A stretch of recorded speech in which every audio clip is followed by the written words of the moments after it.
All right, so now that we know that this idea of error detection and error correction is at least theoretically possible through this super duper inefficient game of repetition, we want to jump back and actually begin trying to do this a bit more efficiently.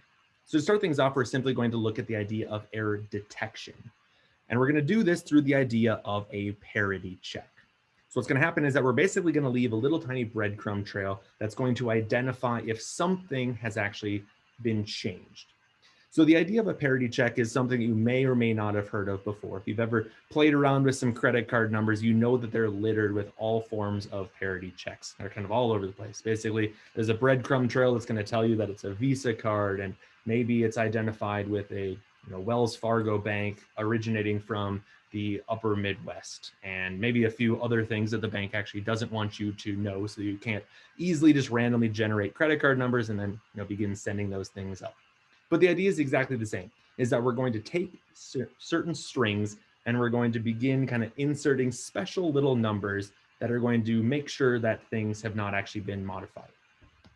So we're still going to play with some nice little bit strings, just because I want to properly say flip bits, and I want to mean it actually as a bit.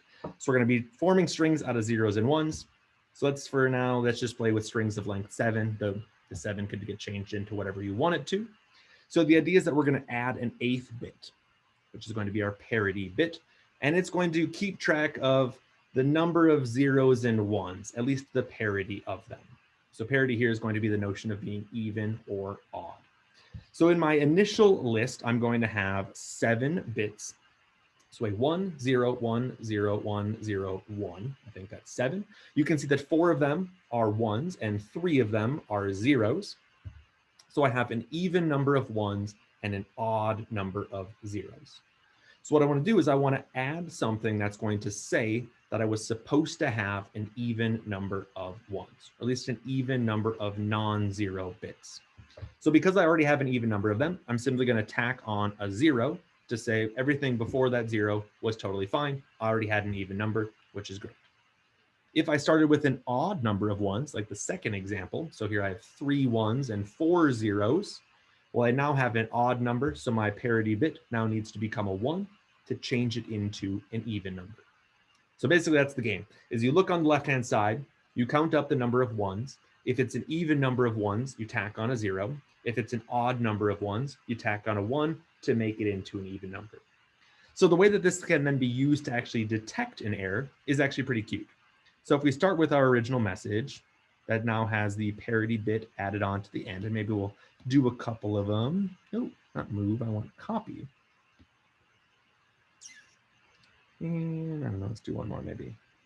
You kind of get the idea. So here's my hopefully unaffected little list of 7 numbers with its parity bit at the end. And the idea is that you can change absolutely any one of these things, and I'll be able to immediately identify that something is amiss. So here, if we were in class, I'd say, all right, give me an index, and I'm going to change that thing to some random number. So if you change that first 0 or that first 1 into a 0, so the 0th index got turned into a 0, immediately you can actually see that that message has an odd number of ones, which then I can yell at you saying something is wrong.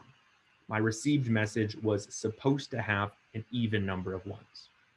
Same thing happens if you turn a 0 into a 1. Well, I went from having an even number of ones now into an odd number of ones. So again, I can yell at you saying something is actually wrong. And that works for the parity bit too, is that if you change that parity bit from a 0 into a 1, I'm going to scream at you saying, hey, there's an odd number of ones. There's not supposed to be an odd number of 1, so something got changed. The unfortunate side of this is that I don't know which bit actually got changed. It could have been any of them. All I know is that something happened. So it's a really cute way to identify if a single bit is off. It's not good for detecting if 2 errors occurred, because if I went and actually changed 2 zeros into ones, then my parity bit would actually check out because I'd have an even number of ones and everything would be totally fine. So it's a starting place for us in that it'll give us a way to detect a single error. If we want 2 or 3 or more errors, we're going to have to begin elaborating on those a little bit further as well. But it's a nice little start for us, is that it does give us a way to detect singleton errors in a really fast and efficient way. So I want to chat just a little bit about different ways that you could actually go about implementing this, just because it's kind of fun to see what's going to happen. So if I take that first example of 1010101, so those 7 digits, 4 of which are ones, 3 of which are zeros, I can start with my parity bit as, let's say, trying to be a 0. It's going to be a 0 until told otherwise. And then when I begin reading across this thing, anytime I find a 1, I'm going to flip that parity bit. So it starts off 0. Basically, I'm assuming that I have an even number. And then when I find that first 1, it's going to go, okay, now I have an odd number. And then if I had to find another 1, I'm going to go back to having an even number. And if I find another 1, then it's going to go up to having an odd number. And then if I find that last one, it's going to go back to saying, hey, I have an even number, which would feel very similar to some of our finite automatas as earlier, as this little p, this little while loop is basically going to jump back and forth between even, odd, even, odd, even, odd, even, odd, every single time it sees a 1. If it ends in the even camp, I'm going to paste a 0. If it ends in the odd camp, it's going to paste a 1. So here it would flip back and forth and eventually land on a 0, which is where it started because I flipped 4 little times. Another way that you can obviously see this is to just do the actual addition. So if I have 4 ones, that should add up to 4, and 4 is even because it's divisible by 2. So what you can do is you can keep track of just the sum ongoing. So you're going to start with p being 0, and then you just add the next element to it. So it'd be 0 plus 1, which is 1. And then you take 1 plus 0, which is 1. Then you take 1 plus 1, which is 2, which reduces down into a 0. So here I've done this one, and this one. So then you're going to take 0 plus 0, which is 0. Then you're going to take 0 plus 1, which is 1. And then you take 1 plus 0, which is 1. And then for your last move, you would take 1 plus 1, which is 2, which again reduces down into a 0. So that's exactly what my final little parity bit is supposed to be. It's obviously not as cute as the last one, but technically works as well. There's no if structure. I'm just going to add on the next thing and then reduce if necessary. If you do want to speed this process up, you can actually change it from doing addition modulo 2 into doing an exclusive or an XOR. If you go back to a little bit in the notes, I have kind of a cute little reminder of how the XOR works in case it's been a little while since you played with an XOR. An XOR looks exactly the same as addition modulo 2. It's just a faster operation. So the XOR is like the OR, except for it does not allow the things to both be true. So if you have a 1 and a 0, that's going to return true. So 1 or 0, that's true. But 1 or 1 is then going to return false in the XOR land. So it looks like this, is that if the 2 bits are the same, then it's going to return 0. And if the 2 bits are different, it's going to return a 1. So you get this kind of nice little truth table structure where the only thing that changed is this one down below.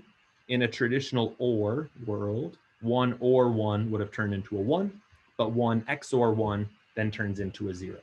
So you could technically take that last little pseudocode and change this process up and change it into an XOR, and it would work the exact same. It's a little bit faster because you can do this properly down at like bit level, which is probably what you would have seen back in an assembly class, is that you were technically playing with all of these little things and genuinely working down at that level to kind of see these little parity bits come into play. So it's kind of a nice chance to come full circle on them and see them all in action.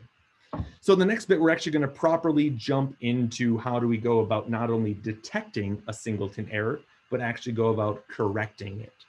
So here we had to add on 1 parity bit.